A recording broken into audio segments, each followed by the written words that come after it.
Olá, sejam todos muito bem-vindos a mais um vídeo aqui do nosso canal. Chayana, filha dele, trazendo para você a palavra de Deus, trazendo para você uma mensagem do Senhor, sempre de uma maneira muito simples e objetiva, para que você compreenda da melhor maneira possível.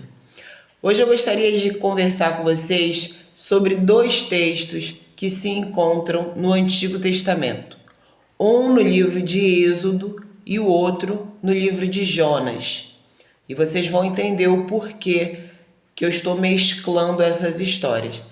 No livro de Êxodo, nós vemos no capítulo 3, Deus convocando o Moisés para que ele retornasse ao Egito, da onde ele havia saído, fugido, para que ele, através do poder e da mão do Senhor, libertasse todo o povo de Deus, todos os israelitas, que estavam subjugados numa escravidão terrível pelos egípcios há 400 anos. E nós vamos ver nesse capítulo de Êxodo número 3, Deus explicando a Moisés tudo que haveria de acontecer, a resistência do faraó, os poderes que Deus concederia a Moisés, os sinais que ele iria fazer, tudo o que ia acontecer passo a passo. E nós vemos, em compensação, do lado de Moisés, uma pessoa totalmente resistente ao que Deus estava chamando e convocando. Lembrando que o Senhor não fez a Moisés uma sugestão, ele não deu uma escolha, ele não fez uma pergunta se ele queria ir. Ele convocou Moisés. Lá no versículo 10 do capítulo 3, nós vamos ler Deus falando assim para Moisés: vem agora e eu te enviarei. Vem agora. Foi uma ordem que o Senhor deu a Moisés. E conforme você vai acompanhando o desenrolar dessa conversa, você vai vendo a teimosia do Moisés em tentar dissuadir Deus daquilo que ele já estava proposto a fazer. Envia outro, Senhor. Eu não. Ele chega a perguntar: quem sou eu para ir falar com o faraó? E o que importa não é quem Moisés é quem Deus é. Porque o Senhor já tinha dito que Moisés iria agir de acordo com o que Deus o iria capacitar. Tanto as palavras, o Senhor iria colocar as palavras para Moisés dizer, tanto as ações, o Senhor iria colocar o poder à disposição de Moisés, o Senhor iria operar através de Moisés. Moisés seria instrumentalizado por Deus, seria um instrumento. Então não importa quem sou eu para fazer isso, é muito difícil, complexo, eu ir até o faraó do Egito. Não importa quem você é, não importa quem eu sou, importa quem Deus é. Quando o Senhor nos designa para uma missão, não importa o seu grau de conhecimento, não importa que nível acadêmico você chegou, não importa suas experiências pessoais, suas experiências de vida, profissionais, não importa o quanto de recursos materiais você dispõe naquele momento, nada disso importa, porque quem age, quem opera é o Senhor, e agindo Deus, quem impedirá? Agora, outro ponto que eu gostaria de chamar é que Deus ele vai ficar irado contra Moisés. Nós vemos no versículo 14 do capítulo 3 que o Senhor vai se irar contra Moisés.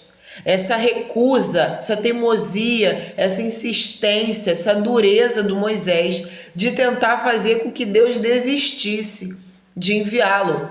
Quando Deus chega para falar com Moisés, o Senhor já tinha exatamente tudo planejado e ele contava em usar Moisés e a vida de Moisés. E no final das contas, nós sabemos que Moisés foi um grande líder de Israel, tanto que até hoje ele é aclamado por muitos em Israel, no meio dos judeus, não só nos judeus, mas do lado também ali dos árabes e dos muçulmanos. Moisés é uma pessoa que até hoje é muito respeitada e aclamada, principalmente no Oriente Médio. Foi um grande líder dos judeus, do povo de Deus, que ainda eram chamados de israelitas ou hebreus. E o próprio Deus o chama de meu servo. Moisés, o servo de Deus. E no começo ele não queria. Ele tentou a todo custo fazer com que Deus desistisse, mudasse de ideia e mandasse outro no lugar dele. O Senhor poderia mandar qualquer pessoa. O Senhor poderia enviar qualquer outra pessoa. Mas algo que nós precisamos ter em mente, quando Deus ele te convoca para uma missão e você age como Moisés, Senhor, envia outro no meu lugar. Deus ele até pode, se ele quiser, porque ele pode tudo, ele até pode colocar outra pessoa no seu lugar. Mas tenha por certo que a glória, a bênção, o galardão e a recompensa que iriam para você também vão para outra pessoa. Porque tudo de benefício, de honra, de bênção que Deus deu a Moisés foi por intermédio da missão que Moisés cumpriu. Se o Senhor escolhe uma outra pessoa para cumprir a missão, certamente que todas as recompensas vão ser direcionadas àquela pessoa também. Então, a gente tem que abrir o olho quando Deus nos chama e a gente tenta empurrar essa missão para outra pessoa. Se a missão for para outra pessoa, a nossa recompensa vai junto para outra pessoa. E outro ponto que eu gostaria de chamar a atenção agora é no livro de Jonas. Jonas, um profeta de Deus, o Senhor o chama. E logo no começo de Jonas, no versículo 1 do livro de Jonas, Deus vai falar para ele: dispõe-te e vai à grande cidade de Nínive. Dispõe-te, ou seja, tenha disposição, levante-se, vá, se disponha a ir até a grande cidade de Nínive. E Deus o chamou para poder clamar contra a cidade, porque a malícia, a iniquidade, a maldade, o pecado, os crimes da cidade de Nínive e por sua vez dos ninivitas já tinham subido até Deus. Então Jonas ele é incumbido de uma missão de ir até aquela cidade e clamar contra aquela cidade. Aquela cidade era uma cidade conhecida por ser muito pecaminosa, uma cidade com pessoas que praticavam de maneira deliberada muitos pecados que já haviam chegado até Deus e o Senhor já não os suportava mais. Agora olha o que vai acontecer, que curioso. No versículo 2, nós vamos ver, no versículo 3, Jonas ele se dispõe, mas para fugir da presença do Senhor. Jonas ele se levanta, ele se dispõe, ele toma disposição, mas não para cumprir a missão que Deus mandou, mas para fugir da presença do Senhor, como se isso fosse possível. E nós conhecemos a história de Jonas. Se você não conhece, eu convido você a ler, porque é um texto muito curto. É um livro de apenas 4 capítulos. É muito rápido de você ler e muito interessante. É uma história muito conhecida. A famosa história do homem que foi engolido por um peixe. Leia o livro de Jonas, que você vai aprender muito, não só a respeito da história dele, mas vai aprender muito a respeito sobre o chamado que Deus tem para cada um de nós e quando nós recusamos esse chamado. Então nós vamos saber o que vai acontecer com Jonas.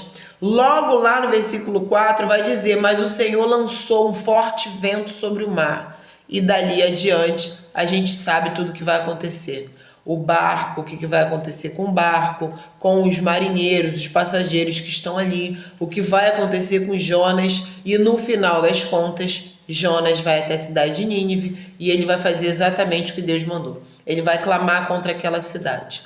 Ele tentou fugir da presença de Deus, ele foi castigado por isso, e no final das contas ele acabou fazendo o que Deus já havia mandado ele fazer. Agora eu gostaria de chamar a atenção a respeito de mais um aspecto. Tanto na história de Moisés quanto na história de Jonas, Deus tinha um propósito que ia além da vida deles.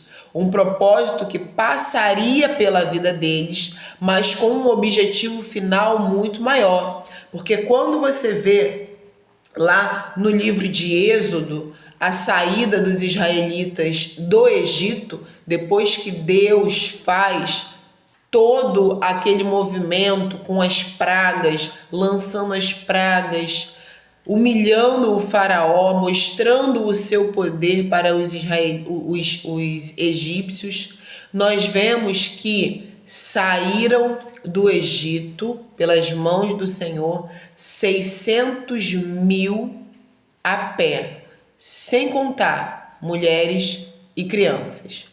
600 mil homens saíram do Egito.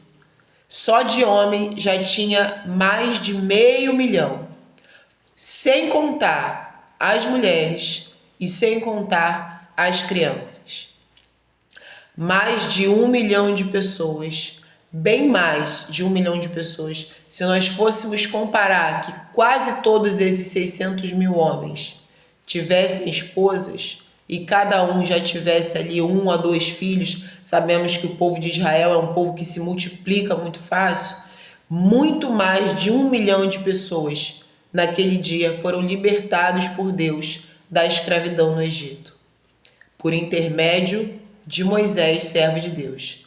E já na história de Jonas, aquele discurso de Jonas clamando contra a cidade, toda a cidade, incluindo o rei, toda a cidade, os nobres, os mais importantes, a plebe, ou seja, os plebeus, toda a cidade se converteu a Deus. Toda a cidade aceitou a pregação de Jonas, por intermédio de Jonas que Deus usou.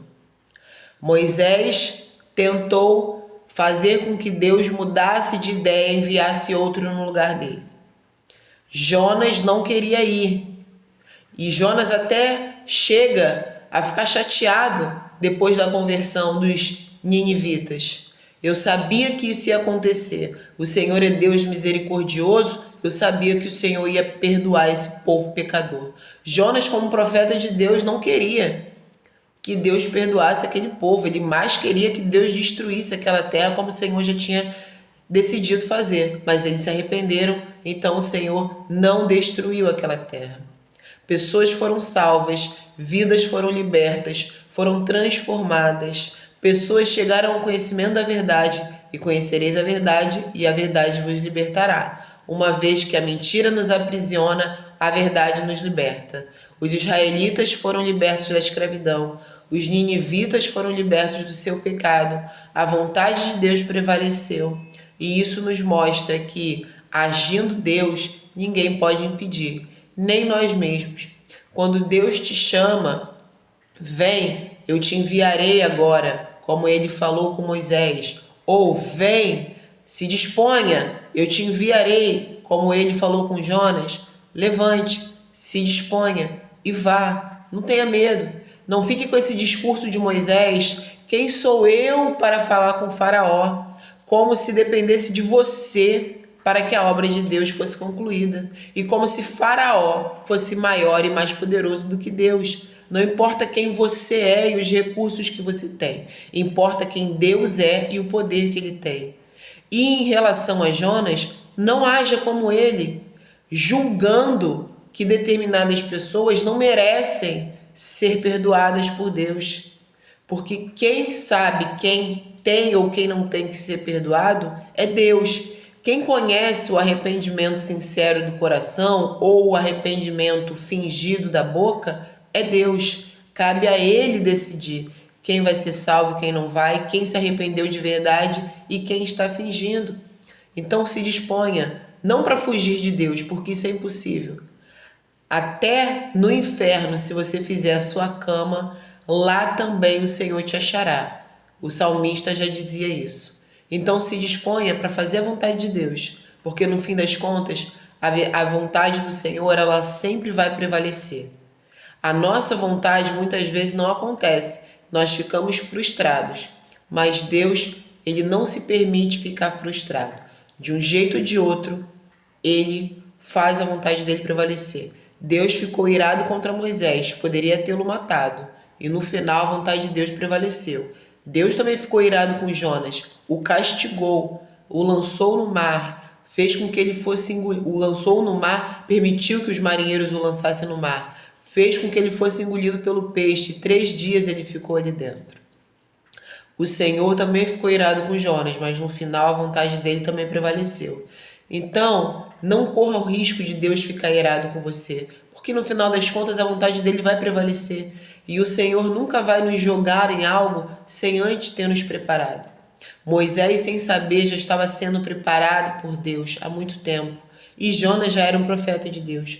O Senhor não vai nos jogar na boca do furacão sem nos preparar antes, sem preparar o nosso escape e, o mais importante, sem estar conosco.